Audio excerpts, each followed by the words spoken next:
सक्सेना, एक इमरजेंसी है। आप तुरंत दादर पुलिस स्टेशन पहुंचिए।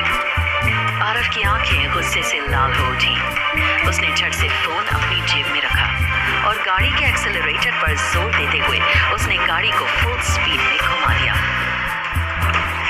वो सीधे दादर पुलिस स्टेशन पहुंचा। पुलिस स्टेशन के बाहर ही सारा की गाड़ी खड़ी थी, जिसका ट्रैक में बंधे दो थी।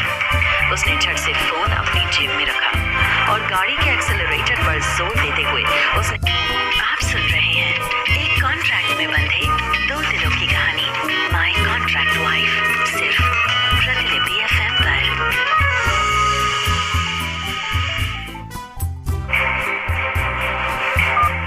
आरव ने तुरंत अपने वकील को कॉल लगाया।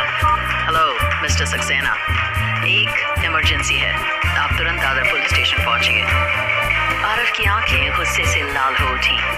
उसने झट से फोन अपनी जेब में रखा और गाड़ी के एक्सेलरेटर पर जोर देते हुए उसने गाड़ी को फुल स्पीड में घुमा दिया।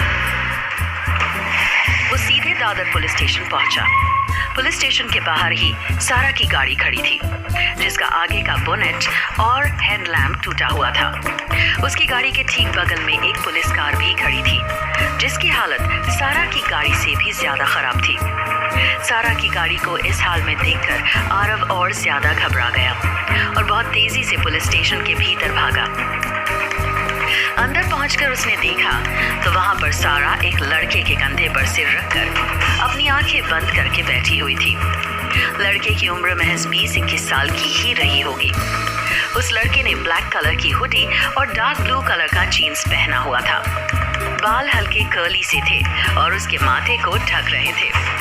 आरव ने एक नजर उस लड़के को घूर कर देखा, फिर जोर से चिल्लाया, सारा। सारा हड़बड़ा गई और झट से उस लड़के के पास से उठकर आरव की तरफ दौड़ पड़ी। भैया भैया। सारा बेहद घबराई हुई लग रही थी। उसकी आंखें भी नम हो चुकी थी, लेकिन अब आरव को देखते ही जैसे उसकी जान में जान आ गई। वो लपक कर आरव के गले लग गई। आरव अभी भी बड़े ध्यान से उस लड़के को घूरे जा रहा था, जो कि अब अपनी जगह पर उठकर खड़ा हो गया था और आरव के सामने अपना सिर झुकाकर खड़ा था। सारा के मुंह से शराब की स्मेल अभी तक आ रही थी। आरव ने एक नजर सारा को घूरा तो वो बड़ी मासूमियत से आरव के सामने अपने कान पकड़कर खड़ी हो गई। सॉरी भैया। आरव ने दूसरी तरफ सिर घुमाकर देखा तो वहां पर एक पुलिस वाला अपने सिर और हाथ में पट्टी बांधे हुए बैठा था। देख लो साहब, क्या हालत कर दी है इसने, और बाहर चलकर गाड़ी भी देख लो। एक पुलिस वाला आरव के पास आकर बोलने लगा और घायल पुलिस वाले की तरफ इशारा करके दिखाने लगा। गाड़ी कौन ड्राइव कर रहा था? आरव ने सारा की ओर देखते हुए सवाल किया। मैं ड्राइव कर रहा था। अभी सारा कोई जवाब देती उससे पहले ही वो लड़का आगे बढ़कर आरव के सामने खड़ा हो गया। कौन है ये? आरव ने सारा की ओर देखते हुए सवाल किया। मेरा नाम आरुष है, मैं सारा का फ्रेंड। भैया हम दोनों एक ही कॉलेज में पढ़ते हैं। सारा भी अब बोल उठी। आप लोग स्कूल कॉलेज पढ़ने के लिए जाते हैं या फिर ये सब करने, और झूठ भी बोलते हैं आप लोग? वो पुलिस वाला फिर से बोला। गाड़ी तो मैडम चला रही थी और शराब तो इन दोनों ने पी हुई है। हमारे कांस्टेबल की जान जाने से बची है। इन दोनों पे ड्रंक एंड ड्राइव का केस लगेगा और दोनों जाएंगे जेल के अंदर। चुप। आरव ने पुलिस वाले को शांत रहने के लिए इशारा किया और फिर सारा की ओर देखते हुए बोला, तुम जाओ बाहर गाड़ी में बैठो, और तुम भी। आरुष की तरफ देखकर आरव बोला। पुलिस वाला अवाक होकर आरव की ओर देखने लगा। उसे समझ में नहीं आ रहा था कि आखिर ये सब क्या हो रहा है। ये दोनों ऐसे नहीं जा सकते। मैं यहीं आप लोगों के सामने खड़ा हूँ। चलो अपने कमिश्नर को फोन लगाओ और बोलो उनसे आरव सिंह मेवाड़ आया है। हाँ? अब तक पुलिस स्टेशन में मौजूद सभी पुलिस वाले दंग होकर आरव की ओर देखने लगे थे। वो पुलिस वाला भी चकित होकर आरव की ओर देखने लगा। उसे समझ में नहीं आ रहा था कि इस सिचुएशन में वो आगे अब क्या करे। तभी वहां पर आरव का वकील पहुंच गया। देखकर वो तुरंत ही बोला, सर आप जाइए, मैं यहाँ सब हैंडल कर लूंगा, आप प्लीज जाइए, सारा मैडम को लेकर आप जाइए। आरव तुरंत वहां से जाने के लिए मुड़ गया, लेकिन फिर उसके दिमाग में न जाने क्या आया कि उसने मुड़कर उस घायल पुलिस वाले को अपना कार्ड पकड़ाते हुए कहा, ऑफिस आ जाना मेरे, तुम्हारा जो भी नुकसान हुआ है वो मिल जाएगा तुम्हें। इतना कहकर आरव तुरंत वहां से बाहर निकल गया। वो बाहर जाकर गाड़ी में बैठ गया। गाड़ी में बैठते ही उसने पीछे की सीट पर सारा के बगल में रागिनी को बैठा हुआ देखा और वो दंग रह गया। तुम कब आई? आरव ने चौंकते हुए सवाल किया। रागिनी इस वक्त सारा का सिर अपने कंधे पर रखकर बैठी हुई थी।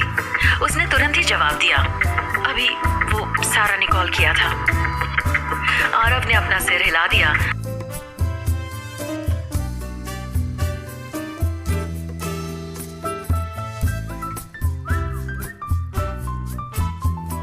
और फिर वो ड्राइविंग सीट पर बैठ गया। गाड़ी में एक अजीब सा सन्नाटा छाया हुआ था। वो लड़का आरव के बगल वाली सीट पर चुपचाप बैठा हुआ था। कुछ देर तक यूं ही शांत रहने के बाद आरव ने आरुष की ओर देखते हुए पूछा, कब से जानते हो सारा को? इससे पहले कि आरुष कुछ जवाब देता, अचानक से सारा बोलने लगी, भैया हम दोनों 1 साल से एक दूसरे को जानते हैं। मैंने इससे पूछा है, तुमसे नहीं। आरव गाड़ी के रियर मिरर से सारा को घूरते हुए बोला, जी सर वो सही कह रही है, मेरा मतलब हम दोनों एक दूसरे को पिछले 1 साल से जानते हैं। आरुष ने तुरंत ही जवाब दिया। फिर अगले ही पल आरुष बोला, आई एम सॉरी, आज जो कुछ हुआ उसमें मेरी गलती थी, I am sorry for that. I hope अब ये दोबारा नहीं होगा। आरव ने जवाब दिया और फिर गाड़ी को हाईवे के किनारे रोककर आरुष को वहीं उतरने के लिए इशारा किया। आरुष दंग होकर आरव की तरफ देखने लगा। यहीं उतरूं? ये तो हाईवे है। हाँ यहीं उतर, अब गलती की है तो उसकी सजा भी भुगतनी पड़ेगी ना। आरव ने गुस्से से आरुष को घूरते हुए कहा। सारा पीछे से आरव के कंधे पर हाथ रखते हुए बोली, लेकिन भैया। इससे पहले कि सारा कुछ बोल पाती, आरव गुस्से से उसे आंखें दिखाने लगा। आरुष ने इस वक्त कार से उतर जाना ही बेहतर समझा। बाय बाय सारा। आरुष ने गाड़ी से उतरते ही सारा की ओर देखते हुए कहा, लेकिन सारा उसे ढंग से जवाब दे पाती उससे पहले ही आरव ने गाड़ी को आगे बढ़ा दिया। भैया प्लीज आप मॉम से कुछ मत कहना। सारा फिर से अपना कान पकड़ते हुए बोली, कुछ नहीं होगा, आप बिल्कुल टेंशन मत लीजिए। क्यों आरव जी? रागिनी ने सारा को समझाते हुए कहा। आरव चुपचाप गाड़ी ड्राइव करने लगा। आरव अभी घर पहुंचने ही वाला था कि तभी उसका फोन वाइब्रेट होने लगा। ये कॉल उसके ऑफिस मैनेजर रितेश की थी। सर, मुझे दीक्षित जी के बारे में कुछ पता चला है। मिस्टर दीक्षित का नाम सुनते ही आरव बिल्कुल सीरियस हो उठा। हाँ बोलो, क्या पता लगा? जी वो मिस्टर दीक्षित की बेटी पिछले 2 दिन से गायब है। क्या? आरव चौंक गया। आरव के दिमाग में अब कई तरह के ख्याल चलने लगे। वो समझ नहीं पा रहा था कि आखिर जब इस समय मिस्टर दीक्षित की बेटी गायब है तो फिर उन्होंने इस बात को छुपाकर क्यों रखा है। और सबसे बड़ा सवाल तो ये था कि एक तरफ दीक्षित जी की बेटी गायब है तो अपनी बेटी को ढूंढने के बजाय वो बोर्ड मेंबर्स की मीटिंग बुलाकर सीईओ के खिलाफ वोटिंग क्यों करवा रहे हैं। आरव सोच में डूबा हुआ था कि तभी रितेश ने कहा, और सर अभी ये पता नहीं चल पाया है कि रागिनी जी ने पैसे किसके अकाउंट में डाले थे। बैंक वाले कोई भी डिटेल्स देने से मना कर रहे हैं, लेकिन जल्दी ही इस बारे में पता चल जाएगा। ठीक है, मुझे अपडेट देते रहना। इतना कहकर आरव ने तुरंत ही फोन रख दिया। कुछ ही देर में गाड़ी घर के बाहर आ पहुंची। कुछ समय से सारा का फोन बार बार बजे जा रहा था और वो कॉल काट दे रही थी। आरव ने जैसे ही गाड़ी रोकी, सारा और रागिनी एक साथ गाड़ी से उतरने लगे। लेकिन तभी आरव ने गाड़ी के रियर मिरर में देखते हुए थोड़े सख्त लहजे में कहा, सारा रुको। हाँ भैया। सारा घबरा उठी और उसने डर के मारे रागिनी का हाथ पकड़ लिया। पास उसी लड़के का कॉल बार बार आ रहा है ना? मेरी एक बात ध्यान से सुन लो, दूर रहना अब इस लड़के से, और आज जो कुछ हुआ वो दोबारा नहीं होना चाहिए। आरव ने पीछे की तरफ मुड़कर कहा, लेकिन भैया मैं सारा ने गहरी सांस लेते हुए कहा, मैं आरुष से प्यार करती हूँ। अब मत करना, वो लड़का ठीक नहीं है, और प्यार व्यार बकवास की बातें हैं। आरव ने गुस्से से भरी नजरों से सारा को घूरते हुए कहा। सारा अब और ज्यादा डर गई। उसने आरव का इतने गुस्से वाला रूप कभी नहीं देखा था। रागिनी भी आरव के इस जवाब पर हैरान थी। रागिनी ने तुरंत ही आरव को जवाब दिया, लेकिन आरव जी, प्यार करना गलत है क्या? मैं मानती हूँ कि सारा को ड्रिंक करके गाड़ी नहीं चलानी चाहिए थी, इसमें सारा की गलती है। इसे प्यार से कुछ नहीं हासिल होने वाला। आज देखा ना उस लड़के की वजह से ये कैसे पुलिस स्टेशन तक पहुंच गई थी। प्यार सिर्फ इंसान को तबाह करता है, सिर्फ तबाह। भैया, अगर ऐसा है तो फिर आपने भी तो भाभी से प्यार किया है, तभी तो शादी की है। अगर प्यार बर्बादी का कारण है तो आपने क्यों प्यार किया?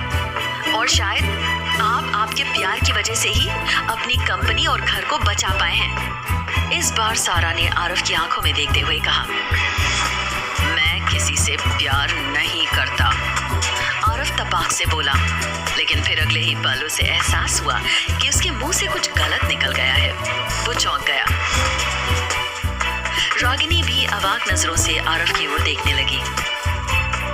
सारा ने बेहद हैरत भरी निगाहों से आरव की ओर देखते हुए पूछा, तो फिर आपने भाभी से शादी क्यों की? अब आरव के पास इस सवाल का कोई जवाब नहीं था, लेकिन सारा बड़े ध्यान से उसकी ओर देखते हुए उसके जवाब का इंतजार करती रही। तुम बस उस लड़के से दूर रहना, कॉलेज जाकर सिर्फ पढ़ाई में ध्यान दो। आरव ने झट से बात बदलते हुए जवाब दिया। सारा की आंखों में आंसू भर आए। उसने गाड़ी का दरवाजा खोला और झट से बाहर निकल गई। रागिनी ने भी एक नजर आरव की ओर देखा और फिर वो भी सारा के पीछे चल दी। हालांकि आरव की बातें अभी तक रागिनी के दिमाग में करंट की भांति दौड़ रही थी। वो अपने और आरव के रिश्ते की सच्चाई जानती थी, लेकिन फिर भी न जाने क्यों आरव की बात उसे भीतर तक चुभ गई थी। घर के भीतर जाते हुए रास्ते में ही सारा रागिनी से पूछने लगी, भाभी, क्या भैया ने जो कहा वो सच है? क्या वो आपसे प्यार नहीं करते? सारा के सवाल ने रागिनी को सोचने पर मजबूर कर दिया कि आखिर वो सारा को क्या जवाब दे। बोलिए भाभी। हाँ, नहीं सारा, ऐसा कुछ भी नहीं है। आपके भैया गुस्से में थे, इसलिए ऐसे बोल गए। रागिनी ने किसी तरह से बात बनाते हुए कहा, लेकिन भाभी, भैया ने मुझे आरुष से दूर रहने के लिए कहा है। मैं ऐसा नहीं कर सकती। मैं आरुष से सच में बहुत प्यार करती हूँ। तुम परेशान मत हो, सब ठीक हो जाएगा। तुम अपने भैया को तो जानती हो, अभी वो गुस्से में है, वरना वो कभी भी अपनी बहनों को दुखी नहीं देख सकते। इतना कहते हुए रागिनी ने सारा को अपने गले से लगा लिया और फिर दोनों चुपचाप अपने अपने कमरे में चली गईं।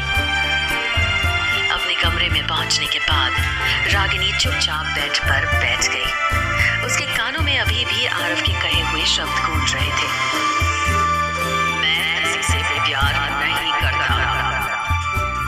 रागिनी का दिमाग उससे बार बार ये कह रहा था कि जो कुछ आरव ने अभी कहा उससे उसके ऊपर कोई फर्क नहीं पड़ना चाहिए। आरव ने उससे सिर्फ कॉन्ट्रैक्ट मैरिज ही तो की है और इस रिश्ते में प्यार जैसे शब्द की कोई जगह नहीं है। लेकिन फिर भी न जाने क्यों उसका दिल आज अजीब तरह से धड़क रहा था। आरव के कहे हुए शब्द उसके सीने में किसी खंजर की तरह चुभ रहे थे। थोड़ी देर बाद ही आरव भी वहां पहुंच गया। उसने रागिनी की ओर एक नजर देखा और उसका चेहरा देखते ही उसने जान लिया कि रागिनी काफी उदास है और आरव ने शायद रागिनी की इस मायूसी के कारण को भी भांप लिया था। रागिनी ने जैसे ही कमरे में आरव को नोटिस किया, वो उठकर खड़ी हो गई और हाथ पैर धोने के लिए वॉशरूम की तरफ बढ़ने लगी। आरव ने एक नजर बड़े ध्यान से रागिनी की ओर देखा और फिर उससे पूछा, सारा ने तुमसे क्या कहा? रागिनी तुरंत पीछे मुड़कर आरव की ओर देखने लगी। जी किस बारे में? वही उस लड़के के बारे में रागिनी। मैंने उसे उस लड़के से दूर रहने के लिए कहा था ना, तो तुमने उसे कुछ समझाया? हाँ, मैंने उसे समझाया तो, लेकिन मैं उसे ये नहीं कह पाई कि प्यार करने से इंसान बर्बाद हो जाता है। रागिनी आरव की ओर थोड़ी अजीब नजरों से देखते हुए बोल उठी, मैंने तो उसे ये समझाने की कोशिश की कि अगर दो लोग एक दूसरे को पूरी सच्चाई से प्यार करते हैं तो फिर वो दोनों हमेशा एक दूसरे की आबादी का कारण बनते हैं। मैंने उसे ये समझाया कि प्यार इस दुनिया की सबसे खूबसूरत चीज है। मैंने उसे ये भी समझाया है कि प्यार ईश्वर का दिया हुआ वो उपहार है जो किसी जानवर को भी इंसान से बेहतर बना देता है। आरव रागिनी की ओर एकटक देखता हुआ उसकी सारी बातें सुने जा रहा था। आरव यूं कभी किसी को खुद के सामने इतना बोलने का मौका नहीं देता था, लेकिन वो न जाने क्यों रागिनी के आगे निशब्द सा बनकर उसकी सारी बातें सुने जा रहा था। रागिनी भी कुछ पल रुककर आरव की ओर देखती रही और फिर दोबारा से बोली, मैंने सारा से साफ कह दिया है कि अगर वो आरुष से सच में प्यार करती है और आरुष भी उसे उतनी ही शिद्दत से प्यार करता है, तो फिर उन दोनों को एक होने से कोई नहीं रोक सकता। अब तो आरव अपनी आंखें बड़ी करके बड़े ध्यान से रागिनी की ओर देखने लगा। रागिनी की बातों ने उसे झकझोर कर रख दिया था। आरव रागिनी की ओर देखता रहा और रागिनी अपनी बात खत्म करके वहां से चली गई। क्या रागिनी की बातों से आरव और रागिनी के रिश्ते को मिलेगा नया रास्ता? और क्या आरव को मंजूर होगा सारा और आरुष का प्यार?